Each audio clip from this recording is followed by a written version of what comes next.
This is Top Accolade African News Updates. I am Soibifa Jackridge. Two men who Kenyan police say are Nigerian have become the latest suspects to have been arrested over the murder and mutilation of a student. They have appeared in court but have not yet been charged or asked to plead in a killing that angered many Kenyans. The dismembered remains of Rita Wdaeni, 20, were discovered disposed in rubbish bags at a short-term rental apartment in the capital, Nairobi, on 14th January, but her head, along with her phone and other personal items, were missing. The murder has led to calls for more to be done to address violence against women. 4 Kenyans are also in custody in relation to the killing, as well as one person who had been traveling on a Mozambican passport and was picked up as he tried to leave the country. Police have named the 2 new suspects being held as William Ovi Opia and Jumbo Asbo. Mr. Opai had an expired Nigerian passport and Mr. Asbo had lost his passport 2 years ago, police said. The police seized several items from the suspect apartment, including a butcher's knife and small axe suspected to have been used in the killing and mutilation of the university students, according to Kenyan media quoting the police. Mr. Opai told investigators that he bought the axe online for self-defense, the privately owned Nation newspaper reported. The 2 men were arrested in Ndenduru, a town about 20 kilometers, that is 12 miles from Nairobi, and near a dam where the police recovered a head suspected to be Miss Waeni's, along with her phone and some of her missing items.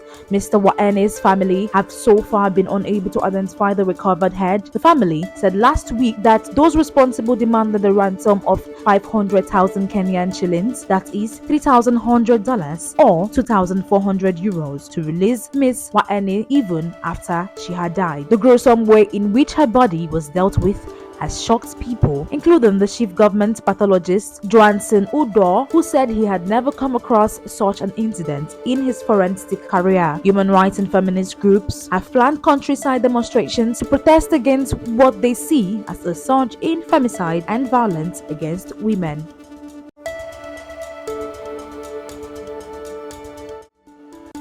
Animated children's series Iwaju will begin streaming on 28 February, confirmed Disney and Kugali Media. It's the story of 2 friends, Tola and Kole, who discovered secrets and hidden dangers in a futuristic Lagos. The heartbeat of my hometown resonates through every scene, and I am thrilled for the world to experience this unique fusion of tradition and futurism, says one of the show's writer, Olufikayo Ziki Adeola. Among the stars voicing these characters are Simisola Badamosi, Dayo Okiniyi, Femi Brand, CG Soitan, and Weruche Opa. The Disney Kugali collaboration was first announced in 2020. At the time, Disney said it was the first time that it would work with African storytellers to create an animated series set on the continent. Kugali was created to tell stories inspired by African culture using comic books, art, and augmented reality, according to their website. This show will combine Disney's magic and animation expertise with Kugali's fire and storytelling authenticity, Kugali co-founder Ziki said in 2020.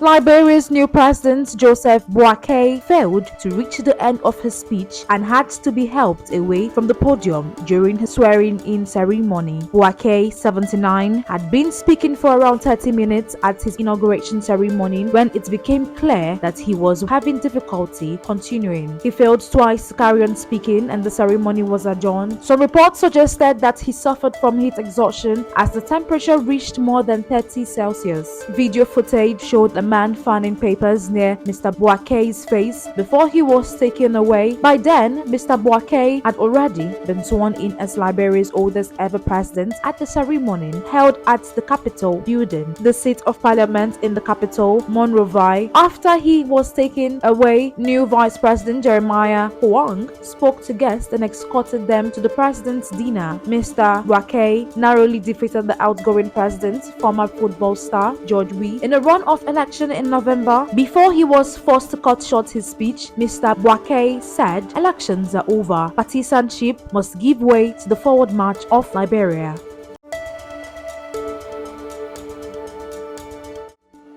The European Union has imposed sanctions, including asset freezes, on 6 firms it says are responsible for arming and financing the rival warring factions in Sudan. Among the companies targeted are 2 involved in the manufacture of weapons and vehicles for the Sudanese armed forces and 3 involved in procuring military equipment for the paramilitary rapid support forces. Both sides have been accused of war crimes during the conflict, which erupted last April and has left thousands dead and millions of people displaced. In a statement, the EU said it remains deeply concerned about the humanitarian situation in Sudan and reaffirmed its support for the Sudanese people. All diplomatic efforts to try to halt the conflict have so far failed.